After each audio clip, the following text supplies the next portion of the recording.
The camera slowly zooms in on a grand mansion, its walls cold despite the gold and marble.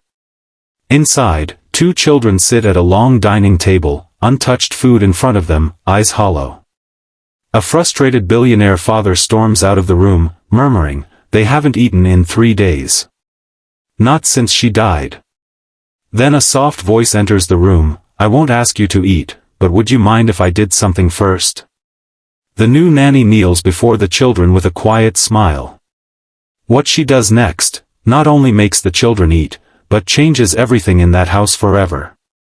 If this story moved you, don't forget to like, comment, share with someone who needs hope today.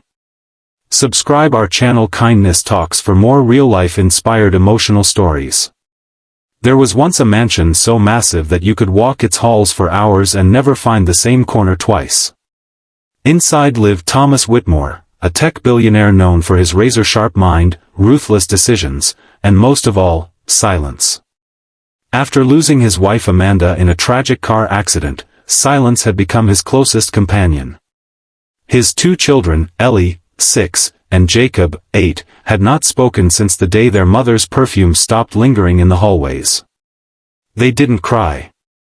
They didn't scream. They just stopped. Stopped laughing. Stopped playing. And most painfully, they stopped eating. No nanny could reach them. Not one plate had been emptied in the past 3 days. Ellie simply stared at the floor. Jacob would count the seconds until the clock struck dinner's end. Food would come and go, untouched, like it didn't exist. Thomas tried everything, play therapists, doctors, even a celebrity chef. But nothing brought them back. Every day after school, the kids would be picked up by the driver and returned to their vast rooms, Ellie to her cloud-painted ceiling and Jacob to a space-themed bed that once made him believe he could fly. But now, even toys were left untouched. No giggles. No stories. Thomas was drowning. Drowning in guilt. He was a man who could fix billion-dollar problems, but not his own children. One Tuesday afternoon, a new nanny walked in. Her name was Clara Hayes. Late 20s. Warm eyes.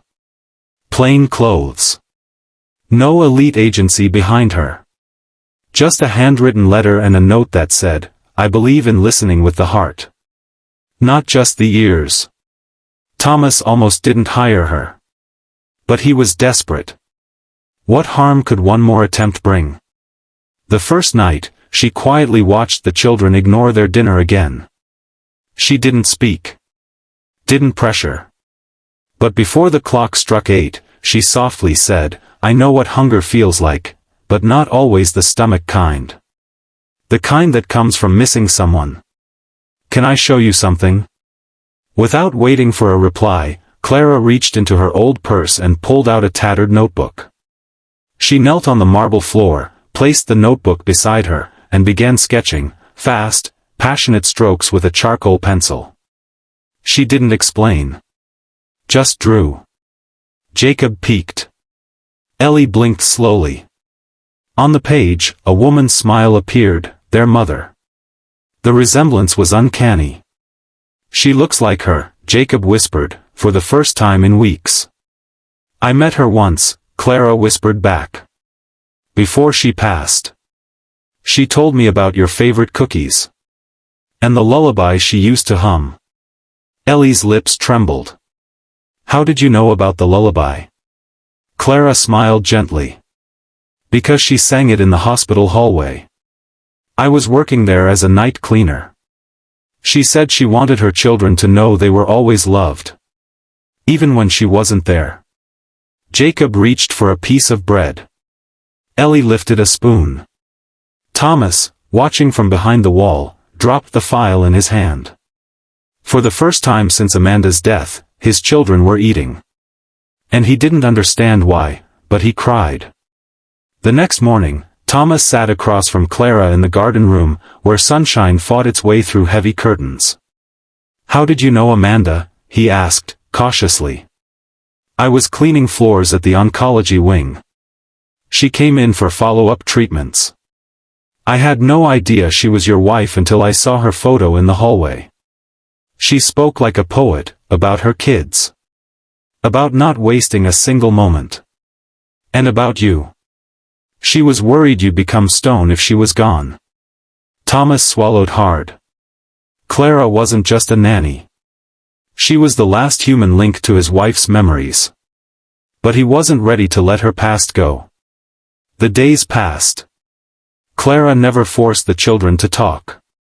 She just joined them in their silence. Drew with them. Sat by them.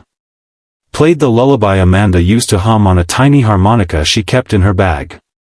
Jacob began humming too. Ellie started feeding the birds again. Laughter slowly crept into the hallways like forgotten sunshine. But not everyone was pleased. Margaret, the estate manager who had run the mansion like a ship, disliked Clara's methods. "It's inappropriate," she hissed. "Letting the children get too attached to a nanny with no formal training." Thomas, torn between corporate logic and fatherly instinct, hesitated. "She's reaching them," he whispered. "Something no one else has done." Then one night, everything changed again. Jacob had a nightmare, a vivid one of the accident. Screaming for his mother, he ran through the hallway. Thomas reached him too late, but Clara was already there. She didn't scold him or try to calm him like a textbook. She knelt. Held him. Whispered Amanda's favorite poem into his ear, the one she had told Clara during their last conversation. A poem about stars, and how the brightest ones never leave, they just shine from farther away. Jacob sobbed in her arms. Ellie joined. And for hours, the three of them sat under the kitchen table, crying. Healing. Thomas watched from a distance. Then slowly walked over. "I don't care where you come from," he said hoarsely to Clara. "You're the only one who's reminded this house of its heart." Clara looked up. "I didn't do much, sir. I just listened. That's what your wife did for me, once." And for the first time in months, Thomas Whitmore bent down too, joining them on the floor. 3 months later, the dining table is full. Laughter echoes. Jacob proudly shows Clara a drawing of his mom.